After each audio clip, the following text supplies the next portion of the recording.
नमस्कार मित्रों, आज हम आपको एक ऐसी शख्सियत से रूबरू कराने जा रहे हैं, जो ना सिर्फ एक बहुत बड़ी समाज सेविका है, जब बल्कि वो पूरे भारतवर्ष में बड़े-बड़े विभिन्न मंचों पर अपनी कविताओं के लिए बहुत प्रसिद्ध हैं। मैं बात कर रहा हूँ संध्या गर्ग यानी कि संध्या सुरभि जी की, जिनके घर पर आज हम उनके व्यस्ततम अ, टाइम से कुछ क्षण निकाल कर उनसे मुलाकात करने आए हैं। और मैं आपका बहुत-बहुत स्वागत करता हूँ संध्या सुरभि जी हमारे शो में बियॉन्ड द सीन में। नमस्कार दोस्तों। बियॉन्ड द सीन के सभी दर्शकों को मेरा बहुत-बहुत नमस्कार। और मुझे आज इस चैनल पे आने का जो अवसर आपने प्रदान किया है, ये मेरा परम सौभाग्य है कि मुझे आज यहाँ अवसर मिला आने का। मुझे बहुत ही हर्ष और खुशी हो रही है। धन्यवाद, आपका बहुत-बहुत आभार। दोस्तों मैं आपको बता दूँ कि ये हमारे बीच एक ऐसी शख्सियत है, जो अभी फ़िलहाल में बाल विवाह को लेकर बहुत बड़ा जागरूकता अभियान चला रही हैं पूरे मुरैना ज़िले के अंदर। लगभग 150 गाँव और पूरे मुरैना ज़िले के जितने भी गाँव हैं सभी को इनके द्वारा कवर किया जा रहा है, जागरूकता अभियान चलाया जा रहा है, बाल विवाह को रोकने के लिए बहुत प्रयास किए जा रहे हैं। साथ ही साथ आज हम इनके बारे में जानेंगे कि कैसे इन्होंने काव्य जगत में अपना इतना बड़ा नाम और शख्सियत खड़ा की, और साथ में हम समझेंगे कि किस तरीके से शिखर पे पहुंचा जाता है, वहां तक की यात्रा के बारे में जानेंगे। तो बने रहिए बिल्कुल अंत तक हमारे साथ। चलिए शुरू करते हैं। तो संध्या जी, मैं आपका बहुत-बहुत एक बार फिर से स्वागत करता हूँ हमारे इस शो में। मैं आपसे सबसे पहले यही जानना चाहूँगा कि आप अपनी जर्नी के बारे में थोड़ा-सा हमारे दर्शकों को बताएँ। किस तरीके से आपने काव्य जगत में अपना इतना बड़ा नाम और सब कुछ हासिल किया, ताकि हमारे दर्शकों को एक इंस्पिरेशन आपसे मिल सके? देखिए, ये जो कविताओं का जो सिलसिला है, ये मैं बहुत बचपन से लिखती थी कविताएँ। जब मैं छोटी थी, मुझे भी याद नहीं है कि मैंने कहाँ से छोटी-छोटी रचनाएँ लिखना प्रारंभ किया। वो मेरा शौक था उस समय कि जब मैं अपनी डायरी बनाई बनाई थी मैंने, और मैं छोटी-छोटी रचनाएँ अक्सर लिखती थी। लेकिन जैसे-जैसे मैं बड़ी होती गई, तो मुझे कुछ एहसास हुआ कि मैं कुछ लिख रही हूँ और मुझे ये सबके सामने सुनानी भी चाहिए जी। और आगे आना चाहिए इस क्षेत्र में। तो धीरे-धीरे जब आप प्रयास करते हैं, तो आपको लोग भी वैसे ही मिलते चले बिल्कुल, जाते बिल्कुल, हैं बिल्कुल, बिल्कुल। और लोग जुड़ते चले जाते हैं। हाँ। तो एक ज़माना था जब टेलीविज़न हुआ करते थे, और वो टेलीविज़न दूरदर्शन पे हम बज़्म आता था, एक उनका जो प्रोग्राम था दूरदर्शन ओके। की तरफ से, जी। शाम-ए-बज़्म करके एक प्रोग्राम आता था।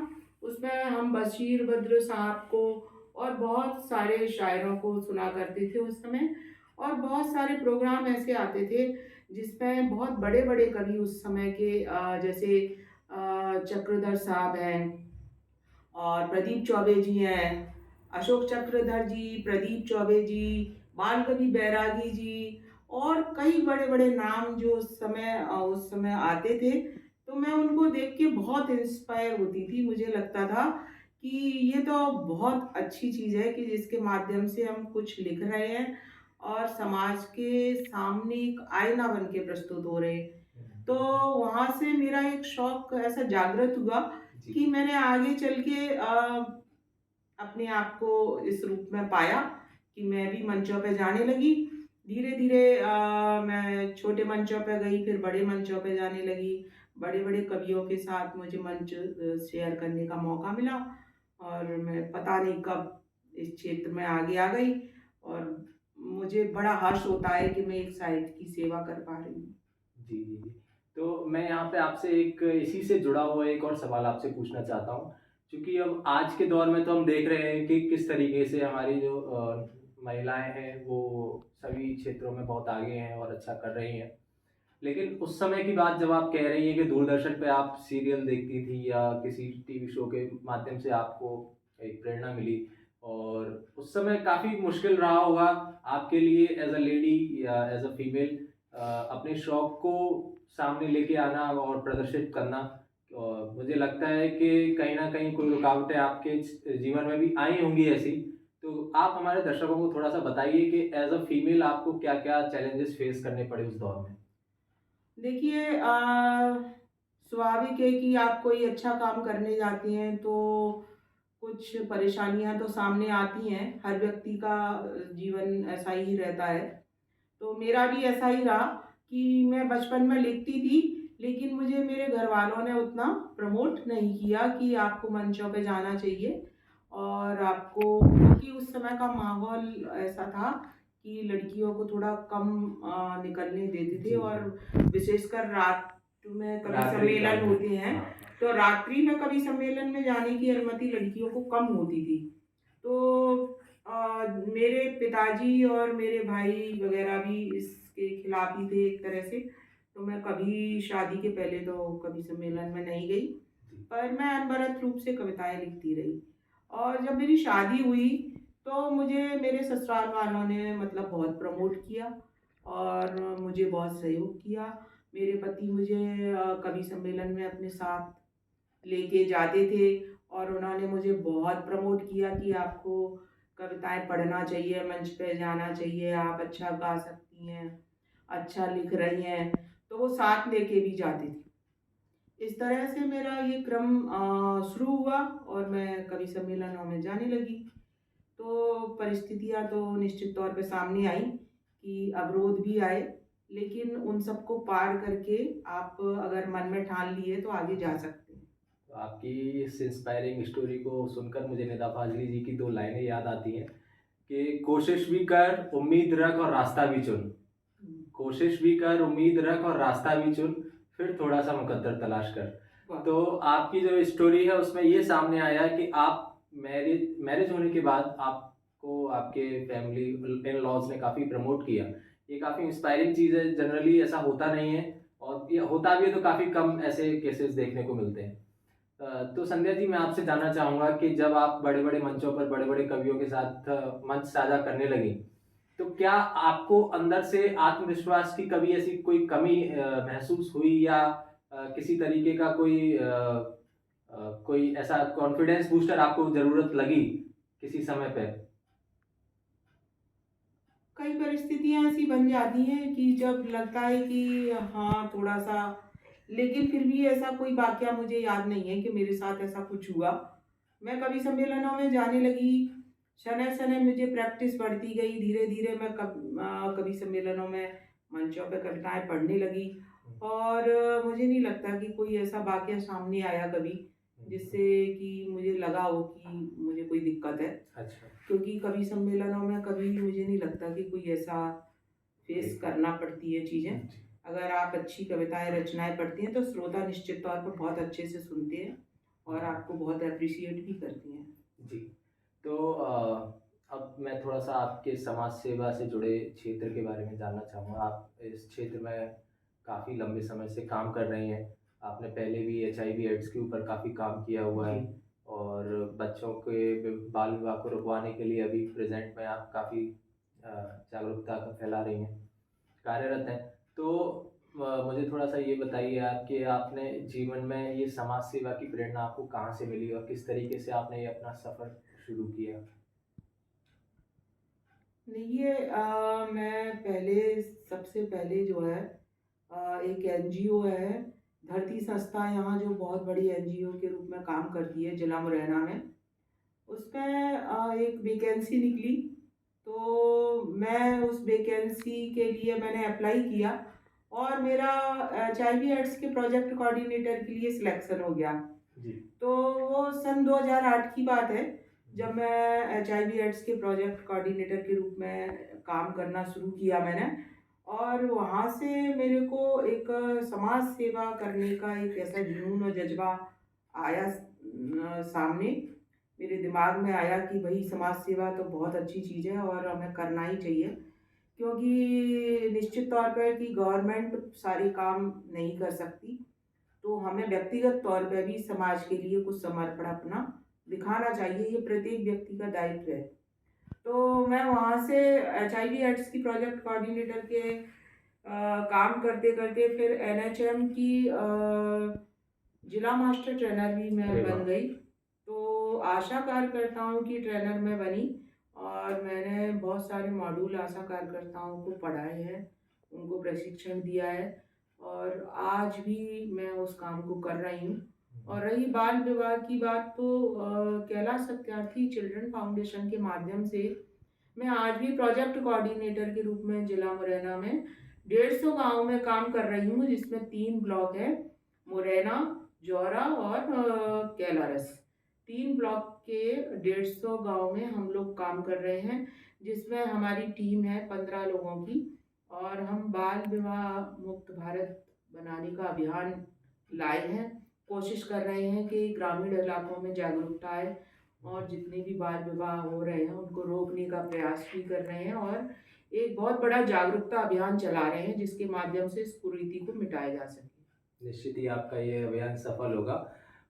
तो जैसा कि अब बाल विवाह के बारे में कई बार सुनने को मिलता है कि ये एक समाज की ऐसी कुरीति है कि समाज के ही लोग इसे प्रमोट करते हैं और जब कोई इसका विरोध करने के लिए उतरता है तो समाज उसका भी विरोध करता है, उस व्यक्ति का भी। तो क्या आपके साथ आप जब फील्ड में जाते हैं, क्षेत्र में जाते हैं, तो ऐसा कोई वाक़या सामने आया है कि लोगों ने कभी विरोध किया हो आपका या आपके किसी टीम मेंबर का या आपकी इस विचारधारा का?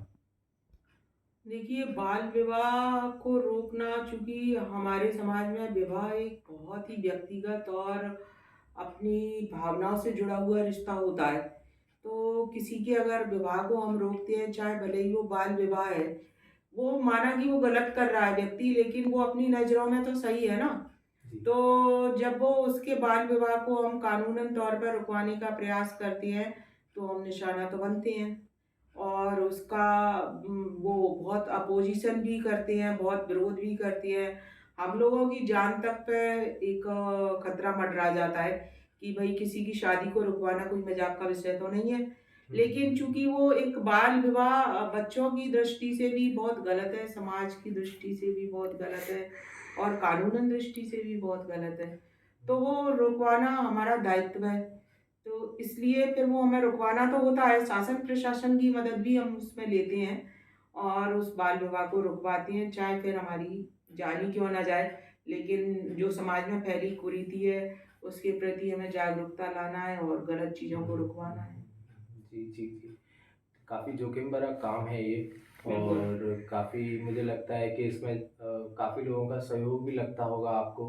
बिल्कुल, जी, पूरा प्रशासन, पूरी टीम, जी। हम सभी लोग प्रयासरत हैं कि कहीं भी हमारे क्षेत्र में बाल विवाह ना हो और हुँ, हमने बहुत सारे गाँव हैं, जहाँ जागरूकता फैलाई है और उन गाँव में पूर्णतः बाल विवाह मुक्त होने का मतलब अभियान पूर्ण हो चुका है हम लोगों का ओके। और उन गाँवों को बाल विवाह मुक्त बना दिया है। और उसके अलावा फिर उन गाँवों को छोड़ के हम आगे आने वाले दूसरे गाँव में भी काम करते हैं। जी। तो संध्या जी आपने बताया कि जैसा कि समाज सेवा है, काव्य जगत है और भी आपकी कई और भी रुचियाँ होंगी, उनमें से आप मुझे बताइए कि इसके अलावा आप और किन गतिविधियों में शामिल रहती हैं? वैसे मैं मुख्यतः तो यही मेरा काम है कि मैं साहित्य सेवा में और समाज सेवा में बहुत मेरी रुचि है, इंटरेस्ट है। बाकी इसके अलावा मैं शिक्षा के क्षेत्र से भी जुड़ी रही हूँ और इसके अलावा मैं विभिन्न पत्रिकाओं में मेरे लेख भी छपते रहते हैं समय-समय पे। रचनाएँ, लेख, व्यंग व्यंग विधा मुझे बहुत पसंद है, अच्छा जी। क्योंकि किसी भी विषय पे अगर आप व्यंग लिखते हैं तो वो पढ़ने वाले को बहुत उसमें इंटरेस्ट आता है, जी। रुचि कायम होती है तो वो पूरा उस लेख को पढ़ता है और हम व्यंग के माध्यम से किसी व्यक्ति को बहुत अच्छे से समझा भी सकते हैं चीज़ों को। तो वो मेरा एक वो भी शौक है।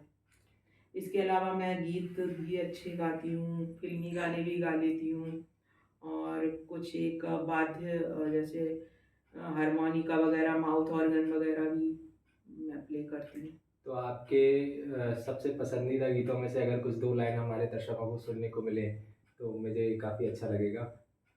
अगर आप सुनाना हाँ, चाहें, प्लीज़।